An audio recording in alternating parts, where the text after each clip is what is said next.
ಇವತ್ತಿನ ವಿರೋಧಿ ಸಿದ್ದರಾಮಯ್ಯ ಸರ್ಕಾರಕ್ಕೆ ಬೇಕೇ ಬೇಕು,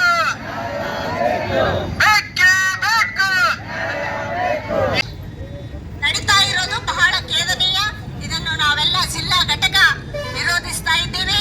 ಇದೇ ರೀತಿ ಮುಂದುವರೆದರೆ ಇನ್ನೂ ಉಗ್ರ ಹೋರಾಟವನ್ನ ಮಾಡ್ತೀವಿ ಅಂತ ಹೇಳ್ತಾ ನನ್ನ 2 ಮಾತುಗಳನ್ನು ಮುಗಿಸುತ್ತೇನೆ. ಧನ್ಯವಾದ. ಧೈರ್ಯ ಬಂದಿದೆ ಅವರಿಗೆ. ಹುಬ್ಬಳ್ಳಿಯಲ್ಲಿ ಆಯ್ತು, ಈ ತರ ನಿಮ್ಗೆ ಗೊತ್ತಿರಬೇಕಲ್ಲ, ರಾಜಕೀಯ ಲಾಭ ನೋಡ್ತಾರೆ ಹೊರತು ಯಾರೇ ಸಾಯ್ತಾರೆ ಅವ್ರಿಗೆ ಎಷ್ಟು ಕಷ್ಟ ಆಗ್ತಿದೆ ಅನ್ನೋದನ್ನು ಅವ್ರಿಗೆ ಅರಿವಾಗ್ತಾ ಇಲ್ಲ. ಇವರಂತ ಸ್ಟೇಟ್ಮೆಂಟ್ಗಳು ಕೊಡ್ತಾ ಇರೋದ್ರಿಂದನೇ ಎಷ್ಟೋ ಜನಕ್ಕೆ ಅದು ಪ್ರಚೋದನಕಾರಿ ಆಗ್ತಾ ಇದೆ, ಇಂಥ ಕೊಲೆಗಳಾಗ್ತಾ ಇದೆ.